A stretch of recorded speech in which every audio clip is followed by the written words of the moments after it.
In today's society, we have seen a significant increase in the amount of people that suffer with depression and feelings of loneliness. What used to be a rare situation that many people didn't understand has turned into an epidemic that, according to the National Institute of Mental Health, affects more than 21 million adults in the United States alone. Depression is no longer the taboo that it used to be. It is now an issue that many have to deal with on a first or second-hand account. Today in our churches, we see the same thing. In our members, in our leaders, and especially in our pastors. So today on the W4L Podcast, we are tackling the issue of depression and loneliness in ministry. We're looking at the research and we're discussing ways that we as pastors can fight these feelings of depression and loneliness. My name is Gabe Landis, and this is the Worship for Life Podcast.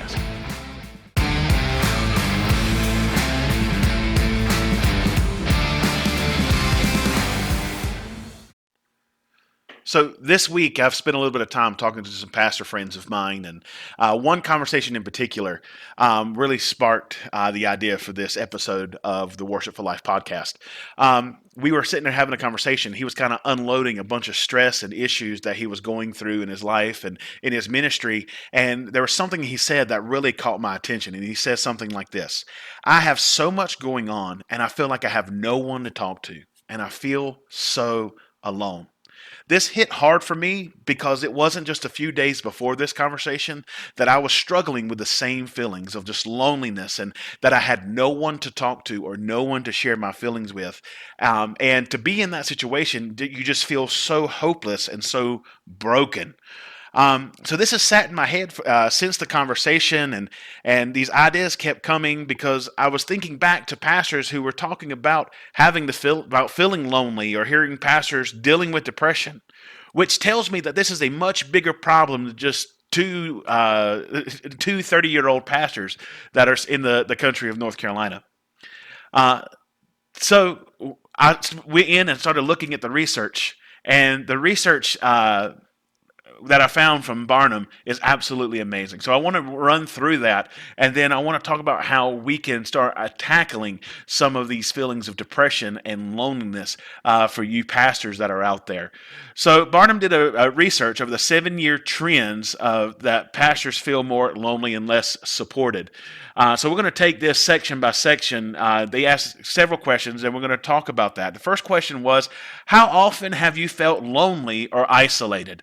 I wonder how many of you ever feel lonely and isolated. If that's you, put it in the comments. Let us hear from you. And if this is your first time watching our video, subscribe to our video. We would love to. That way you're able to see all of our videos, and we're able to help more pastors and more ministers that are out there. So how often do you feel, or ever during the past 3 months, have you ever felt lonely or isolated? In 2015, it was 14 to 28%. That's still a high number, but 14% of pastors. I just touched my microphone. Sorry, but from 2015 to 2022, it's now 18. But here's the big one: sometimes 47% of pastors sometimes feel that they have no one to talk to, nowhere to go, and nowhere to handle this stress. That is an alarming amount of people that just feel like there's nowhere else to go. We get into the second question of this is, how often do you do the following? How often do you practice Sabbath? So how often, I'm just going to speak plainly, how often do you take time of rest? We as pastors, we tend to know the right things to say, and we have a biblical understanding of what Sabbath, and we'll preach the importance of Sabbath, yet we will be some of the first ones to negate our Sabbath for the benefit of everybody else. So only 41% of pastors actually practice Sabbath with your family, taking a day off and spending it with your family. That's an alarming amount. That's 59% saying that they do not get a Sabbath. And if I'm being honest, I would definitely be a part of that 59% saying that I do not get my Sabbath. How often do you spend Uninterrupted quality time with your children. 77% say they do. That's absolutely awesome. I think one of the biggest things that from one generation of pastors to the other is the abandonment of family or the neglect of family. I've talked with many many pastors' kids that are my age or a little bit older, and they would tell me stories of their pastor fathers not being at home because they're too busy in other people's houses and too busy dealing with everybody else. That there's this feeling of they were a father to so many other people except for their children. So to see that 77% of pastors today are saying that they're taking time and spending with their kids really is a blessing that I believe is going to change generationally over the next few years or next few generations. Um, how many percent of pastors go on dates with their spouse? 24%. 24% go on dates with their spouses. And I look at that number and like that I know that most of those pastors who don't go on dates with their spouse are also preaching the importance of marriage, the importance of being one with your wife or one with your husband. They preach the right message, but they don't practice the right actions. So no, we're starting to see a picture of why there's so many people that deal with loneliness because we're not taking the rest that we should have. So the stress builds up and builds up and builds up. And we're also not spending time with the family like we should. We're spending time with kids, which is absolutely great.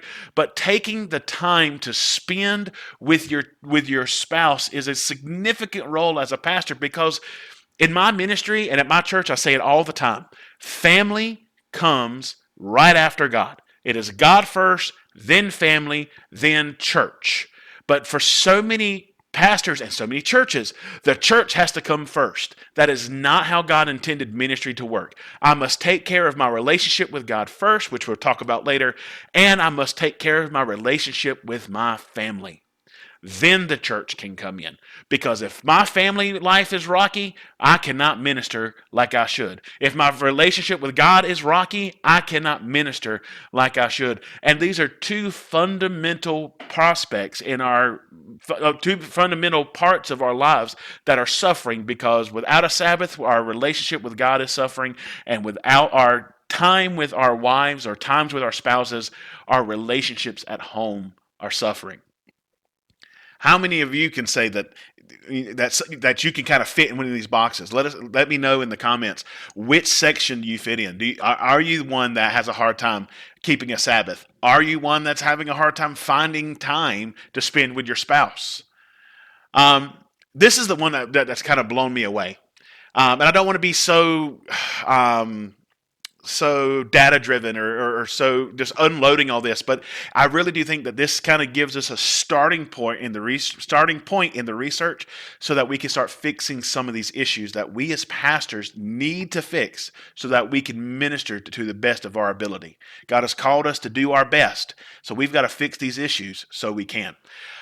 Is there someone in your life who knows you well who isn't a part of your church and who isn't in your family? Who is your friends? That's basically what it says. Or do you have any close friends? 20% say no. 20% of people do not know anybody or have anybody close to them that is not associated with their family directly or not associated with the church. That is absolutely crazy because we're so connected in social media. We're so connected everywhere else. What has happened to our friends? What has happened to our relationships? In ministry, we get so busy that we forget to connect with our friends. And I am extremely guilty of this. I've got friends who I call close friends who I haven't talked to in so long because finding time to talk to them and spend time with them is almost impossible, especially if you're one of the pastors like I am. That's what's called bivocational, that I have a full-time job and a full-time church. So I'm juggling two jobs on top of a relationship, on top of a family, on top of everything else that we have to do, and finding time for that close friend, it's difficult to do. But then 80% say they do have at least one person that knows them outside of church and outside of family. But there was, let me see if I can find it. But still, Even though 80% of people say that they have somebody that is close to them outside of their family or outside of the church, if you look at the top of the page or the screen right here, still 1 in 5 pastors lack the sort of objective friendship. We're so busy ministering that we are not giving ourselves time to build relationships and fellowship with people outside of church, outside of the role of pastor. You know, I tend to look at my life, and there's times that I'm Pastor Gabe, and there's times that I'm Mr. Landis when I'm teaching as my other job. But there's times that I just need to be Gabe. I just need to be Gabriel. And if I don't take that time, my life and my outlook and my focus begins to suffer. And I'm sure there are some of you out there that are going through the same type of suffering because you haven't had time just to be you. Just to be you. Let's keep going because there's one more question I want to get to. No, 2 more questions. How often, if ever, do you receive personal spiritual support from either a network of peers, other pastors, or from a mentor, someone that's as a leader of yours? In 2015, 37% said they several times a month or more often. 31% said once or twice a month. That leaves 20-something odd percent saying never. In 2022, the numbers of several times a month is drastically lower. That's a dangerous idea. Now, once or twice a month, that's gone up. But I believe a lot of it is in the new world that we live in today, in the new type of society with telehealth and all these things that are a benefit and FaceTime and Zoom. And we're able to connect with people much easier now. We don't have to sit there and go meet at the coffee shop or whatever it is. We're able just to kind of sit at our house but still have that conversation. So once or twice a month is a little bit easier. But even then, only 35% of pastors are saying that once or twice a month that they're able to have someone to mentor them or a peer to help guide them. You know, we're the guides for our church. We're the mentors for our church. We need mentors as well. We need people to teach us. We need people to guide us. We're disciples of Jesus. Just like the disciples were following Jesus and Jesus was their mentor, we need mentors in our lives. Larry Stockstill, for a long time, has talked about spiritual fathers or spiritual parents.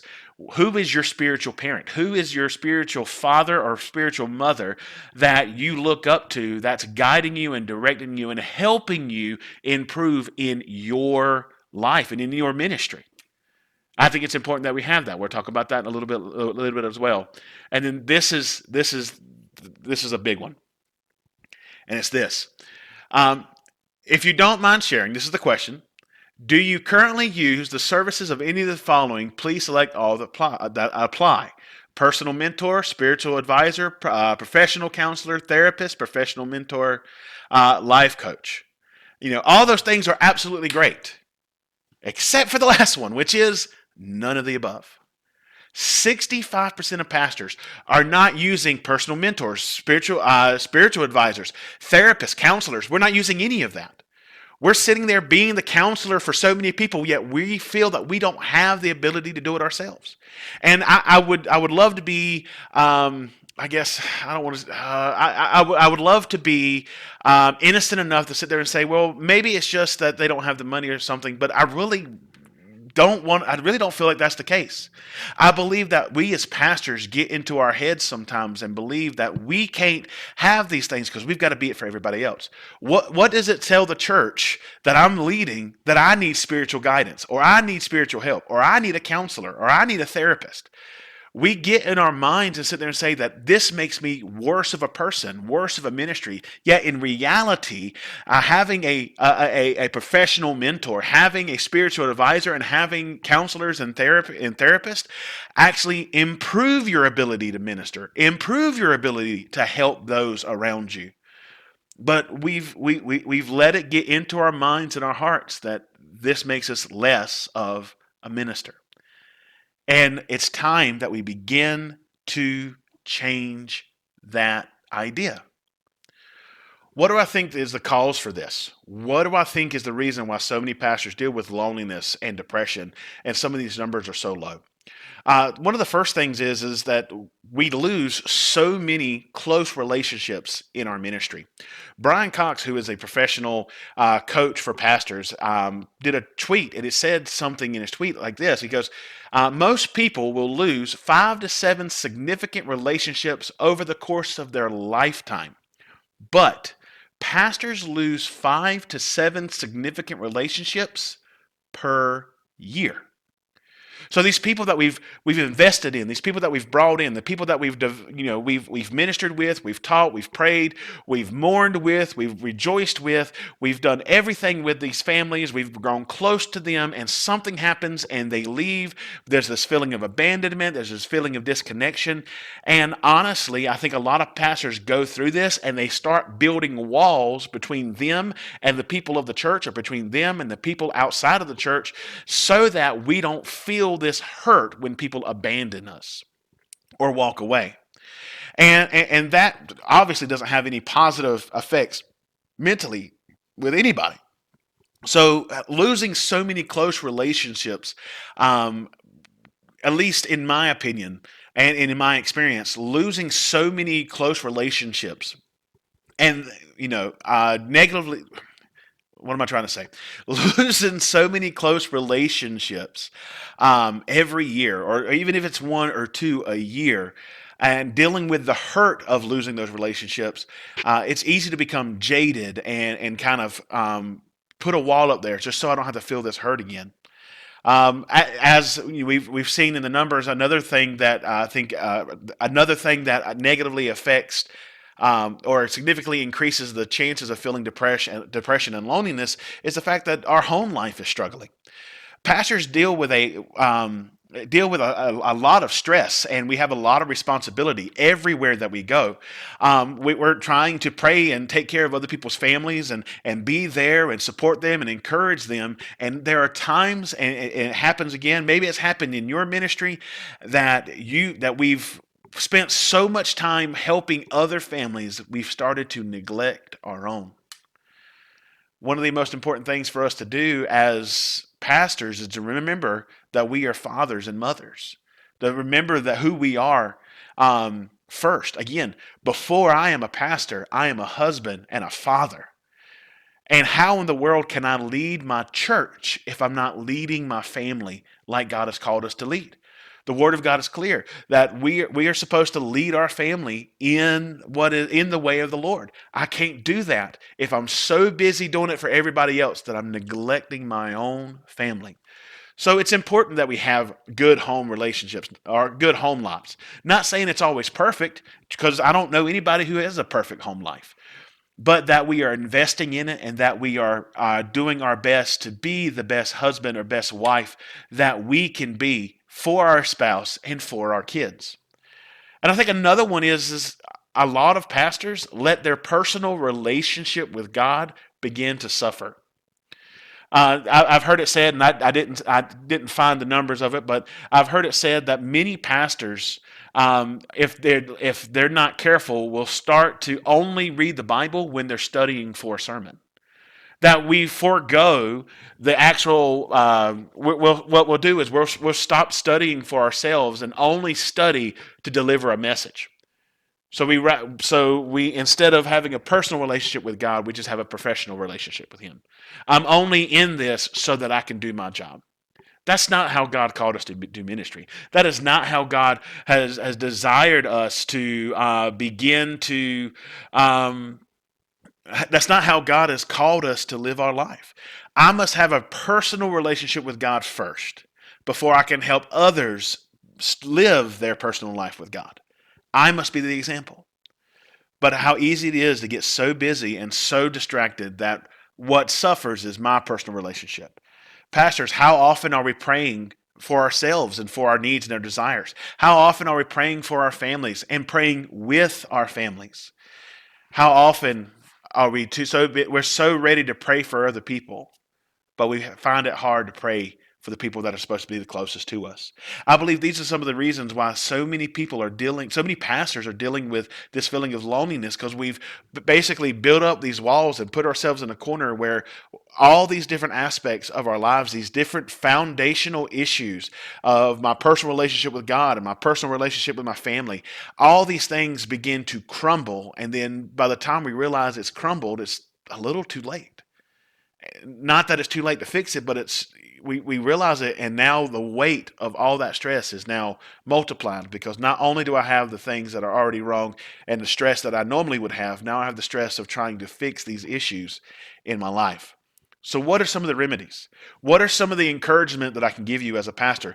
At the Worship for Life podcast, the purpose of it is so that we can encourage you and help you. So if I want you to keep watching, there's a few things that I think that we need to understand. 3 points that I believe can help us remedy some of these feelings of depression and loneliness. Number one is find help. Find help. And here's how you can find help. Number one, find your pastor. Now, as a pastor, we sit there and we lead our church. I keep touching my microphone. I'm sorry. As a pastor, we tend to actually edit here. Okay.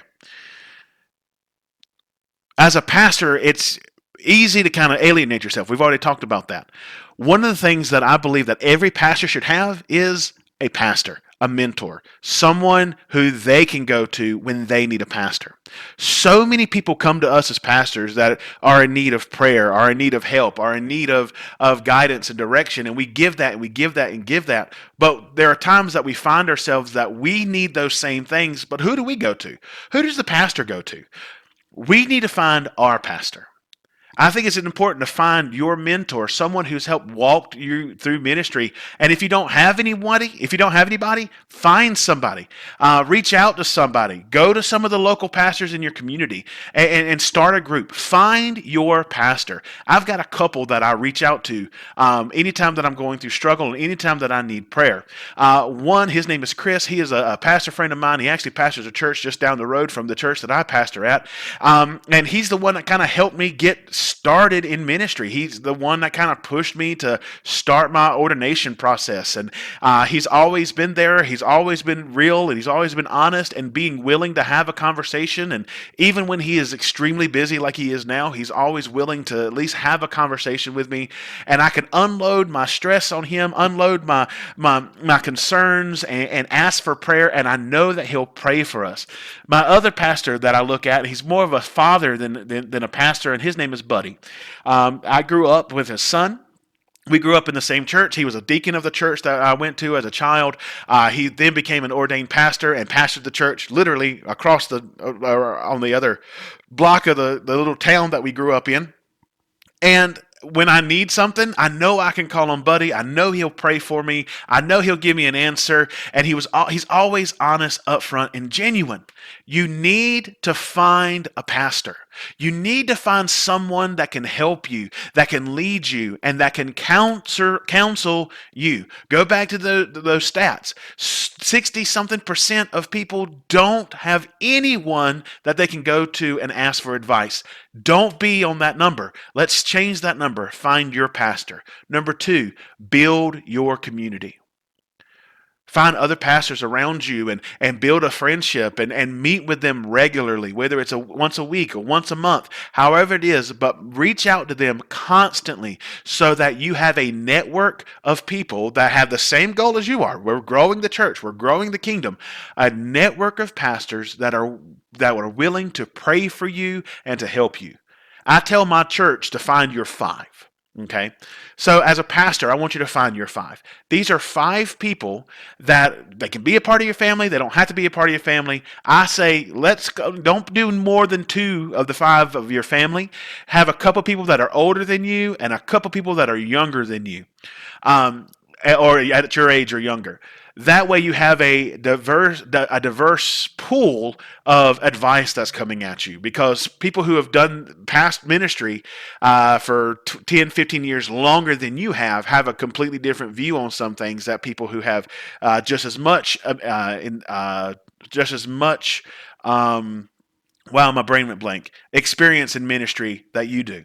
So find some people who've been doing it for longer and find 5 people, at least 5 people that you can meet with and talk with and pray with. And when you're going through something, that you can pick up the phone and they'll answer. It's very important that we find community. The Word of God said it is not good for people to be alone. That's why He made Eve. He didn't want Adam to be alone. There's the proverb that says that one stick is easily broken, but one that was banded together is hard to be broken. That it's better for us to have a community. It is better for us to have fellowship. Build a community of people that are like-minded and that can help lead you and guide you and be honest with you.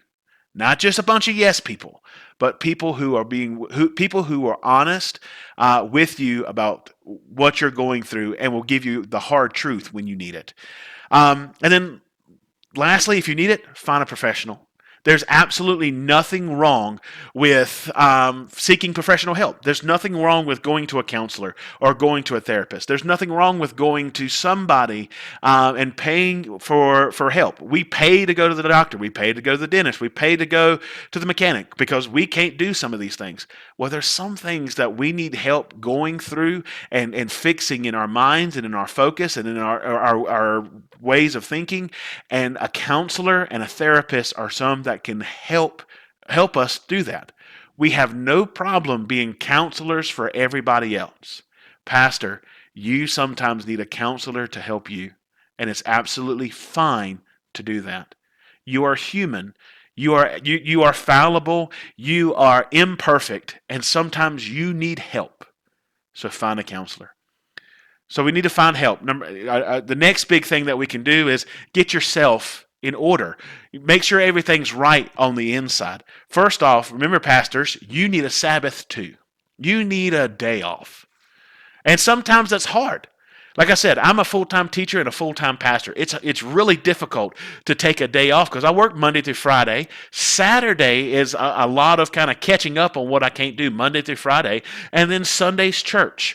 But we've got to prioritize a time of rest and a time of reflection so that we can recharge our batteries. We do no one any good if we are constantly burned out because we have not taken time to rest our hearts, our soul, and our mind. Pastors, you need a Sabbath. You have to find that time. Make time. So make sure you find time for yourself. Make time to read the Word of God. Make time to worship. Make time to pray. We need to do it every day. But one day in particular, go above and beyond and set a large time frame for you just to relax and meditate on God. Next, we need to make sure that you spend time with your family. Do not negate your family. Do not negate your spouse or your children. Make sure you're spending time with them. Sometimes we're on the go. Me and my wife, we drive every day, all the time. This past weekend, we've probably driven close to 200 to 300 miles from Friday to Sunday. Just all the things that we have to get done for church and for family and all these things and any personal thing that we would want to do because we live in a country. We live 30 minutes from everything. Regardless, we spend so much time on the road, sometimes it just feels good to stay at home. But your family needs you. Your family needs you connected. Your family needs experiences and to go and do things. So make sure you spend time with your family. Take your kids and go bowling or go to a restaurant and eat with your family. Go camping or go shopping with your kids or with your spouse. And even if you're like me and you don't like shopping, but it's what charges them, spend time, quality time with your family. It is needed. So once you get your personal relationship with God and your Sabbath down, then you need to work on making sure that you have your family time and then create boundaries. This is my time. This is time that I'm investing, that I'm not allowing anything from the outside to come in and change. I'm not letting anything from the outside begin to move or to shift. That this is my time with family and don't let anything interrupt it. Well, what if someone calls? That's why you have a voicemail. Well, what if someone needs something that is urgent? There's obviously some things that need to be addressed in. There's some things that need to be put to a side. But we need to create boundaries in our life and in our marriages, in our relationships with our kids, and in our personal lives that we will hold and stand on firm. That from this time to this time, unless it's an emergency, my phone is off. My phone is in another room because I need to invest time with my family uninterrupted. How easy it is to just always be on your phone and receiving messages and emails and trying to find this next thing that you need to stress over. We need to disconnect from all that and spend quality time with the people around us. Create boundaries. Create boundaries that certain days or certain times you don't talk about certain things. You know, we don't talk about. We're not going to talk about church business at the table. When it's time to eat, we're gonna eat. Maybe you watch a movie when you're eating, but for that time, I'm not going to have my phone in my hand, and I'm not going to talk about church work. In this time, it's nothing but family. It's nothing but a conversation. It's nothing but, what's happening in the moment, that everything else can wait. Without boundaries, we have no starting point or stopping point. Pastors, you need to create boundaries. We need to create boundaries and saying, this is when I allow this, and this is when I focus on this. We teach it from the pulpits. We teach it in our ministries. Pastors, we've got to live it as an example. Well, Pastor, my church is going to be upset. Pastor, my church people aren't going to understand that when they call that I don't pick up the phone on the first ring. I understand that there's going to be a shift, and I've heard so many pastors come and tell us all these 3 points and just go and do them, and you're like, they're not going to work. That's why I wanted it to be just 3 simple things: get help, get yourself in order, create these boundaries. It's not going to be easy. It's not going to be easy with your family. It's not going to be easy with your church. But I promise you, Pastor, it's going to be worth it. Because there's too many pastors' kids that felt left out because the boundaries were not there. There are too many pastors who feel that they've missed opportunities with their family because those boundaries were not there. I've had several pastors who are a great deal older than I am talk about how they look back in their ministry and all the family functions and all the trips that were canceled or that they missed or had to be postponed because of something that happened in the church. They regret these decisions because the time that they were supposed to invest with their families, they gave it to somebody else. Now, we need to invest in our church members. We need to be there and to pray for them. But when it's family time, it's family time. When it's when it's vacation, when it's time away, spend that not on church, but on your relationship with God and on your relationship with others. Create these boundaries.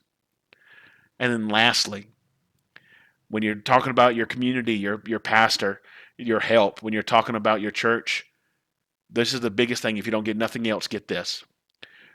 Be open and honest with them. Don't hold back.